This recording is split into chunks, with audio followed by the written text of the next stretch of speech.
Welcome everyone! This morning we're taking a look at the Winco color-coded cutting mat set. In this video, I'm going to start by giving you the specs of this product, give you an overview of what this product is. Then I'm going to show you how it works. I'm going to show you some tips and tricks to really get the most out of these. And third, I'm going to talk about some advantages and some disadvantages of this product. So let's begin. We'll start by taking measurements. These measure exactly 12 inches by 18 inches. A common mistake people make is that they get those tiny little cutting boards or tiny little cutting mats, and then they don't have enough room to work. These are good size. These mats are made of high density polyethylene, which is a food safe plastic. These cutting mats come in a set of 6. At the time of this review, this set costs about $12. So it's about $2 per mat, which I think is a pretty good value. The colors here are codes. So green is for vegetables, red is for red meats, yellow is for poultry. You can look up the other ones yourself, but it allows you to avoid cross-contamination. Now let's take a look at a quick demo on how to use these. One of the first things you'll notice with this cutting mat, when you place it on the countertop, it slips around. It slips around a lot. If you're trying to work with it, it's going to move back and forth. It's not going to be stable.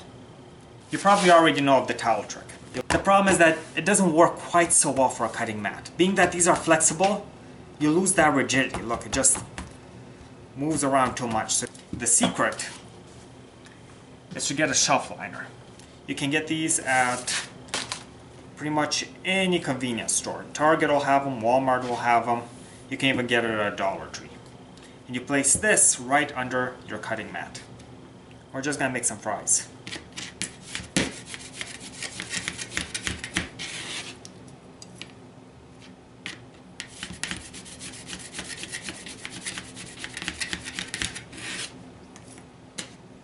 We can see that the knife slides very, very, very smooth around this.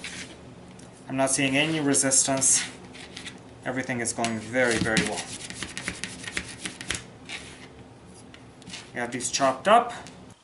Now the nice thing about a flexible cutting mat is that it's now a very simple task.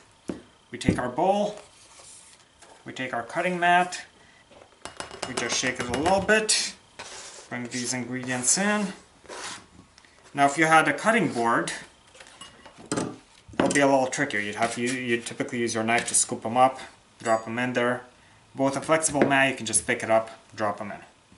Alright, we've washed our cutting mat, and if we look at the surface, it's going to be a little bit difficult to see on the camera.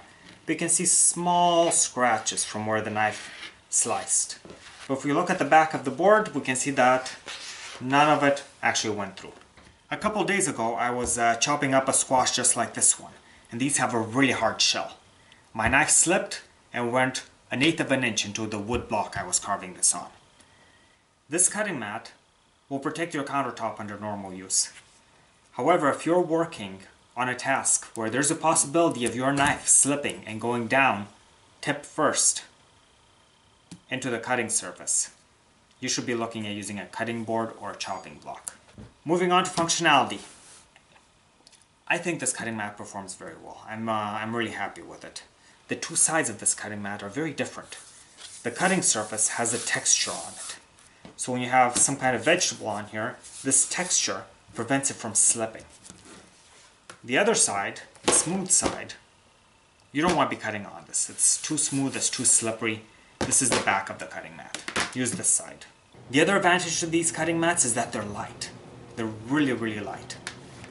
All 6 of these, the entire set combined, is lighter than just one plastic cutting board of the same size. To sum things up, I recommend these cutting mats. They're great for everyday use, for things like slicing, chopping, doing lightweight work with vegetables.